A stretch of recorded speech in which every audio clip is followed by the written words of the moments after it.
Hello বন্ধুরা, আপনাদের সকলকে স্বাগত জানাই আমাদের ইউটিউব বিউটি পার্টনার চ্যানেলে। আজকে আমি আপনাদের সাথে শেয়ার করব ত্বকের যত্নে চাল ধোয়া জল বা রাইস ওয়াটারের ব্যবহার। তো চলুন ভিডিওটি শেষ পর্যন্ত দেখতে থাকুন। বন্ধুরা, রাইস ওয়াটার বা চাল ধোয়া জল আমাদের ত্বকের নানা রকম সমস্যা দূর করতে ভীষণ ভালো কাজ করে থাকে। এই চাল ধোয়া জলে প্রচুর পরিমাণে mineral, vitamin C, vitamin A, antioxidant রয়েছে, যেটা আমাদের ত্বকের যাবতীয় সমস্যা খুব তাড়াতাড়ি দূর করে এবং আমাদের ত্বককে প্রাকৃতিকভাবে টোন করতে সাহায্য করে। তো চলুন জেনে নিন কিভাবে এই রাইস ওয়াটার বা চাল ধোয়া জলকে আপনার ত্বকের যত্নে ব্যবহার করবেন এবং এই রাইস ওয়াটার আমাদের ত্বকের কি সমস্যা রোধ করতে সাহায্য করে। এর জন্য এই ভিডিওটি শেষ পর্যন্ত দেখতে থাকুন। বন্ধুরা, সর্বপ্রথম আপনাদের অল্প পরিমাণ মতো চাল নিয়ে সারা রাত্রি ভিজিয়ে রাখতে হবে। চালটি ভিজানোর আগে 1 থেকে 2 বার চালটা ধুয়ে ফেলে দেবেন। এতে চালের যাবতীয় যেই ধুলো নোংরাটা থাকে সেটা বের হয়ে যাবে। এরপর রাত্রিবেলায় 1 মুঠো চাল নিয়ে একটা পরিষ্কার ছোট পাত্রের মধ্যে চালটি ভিজিয়ে রাখুন। তারপর সকালবেলায় দ্বিতীয় পাত্র নিন, তারপর সেই পাত্রে সেই জলটি ভালো করে ছেঁকে নিয়ে নিন। এরপর সেই রাইস ওয়াটার বা চাল ধোয়া জলে অ্যাড করুন 1 চামচ রোজ ওয়াটার, 1 চামচ লেমন জুস এবং 1 চামচ গ্লিসারিন। তারপরে সমস্ত উপাদানগুলিকে ভালো করে মিক্স করে নিন।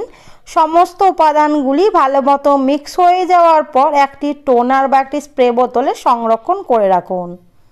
বন্ধুরা, এই রাইস ওয়াটারটা আপনারা 7 থেকে 8 দিনের জন্য সংরক্ষণ করে ফ্রিজে রাখতে পারেন। এর থেকে বেশি দিন রাখবেন না, যেহেতু যত ভালো টাটকা জিনিস আপনার ত্বকের যত্নে ব্যবহার করবেন ততটাই ভালো। এই রাইস ওয়াটার বা চাল ধোয়া জল আমাদের ত্বকের যেই বলিরেখা, সান ট্যান পড়ে সেই সমস্যাকে চিরতরে দূর করতে সাহায্য করে। এর পাশাপাশি আমাদের ত্বকের ওপেন পোরসের মতো সমস্যা দূর করে, আমাদের ত্বককে প্রাকৃতিকভাবে টোন করে, আমাদের ত্বকে যে বয়সের ছাপটা চলে আসে সেই বয়সের ছাপ দূর করে আমাদের ত্বকটাকে অনেকটা টান টান করে তুলতে সাহায্য করে।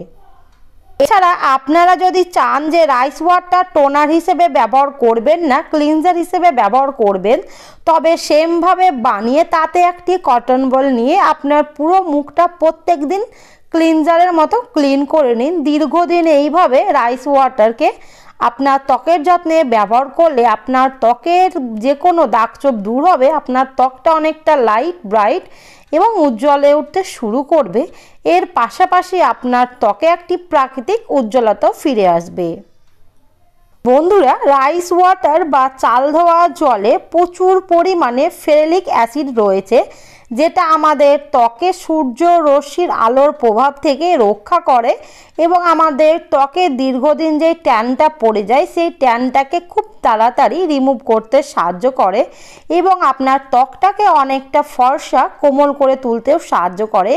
এই শীতকালে আপনি রাইস ওয়াটারকে আপনার ত্বকের যত্নে ব্যবহার করুন, দেখবেন আপনার ত্বক আগের থেকে অনেকটা সুন্দর এবং কোমল হয়ে উঠবে। আপনার ত্বকের রুক্ষ শুষ্কতা ভাব খুব সহজেই দূর হয়ে যাবে।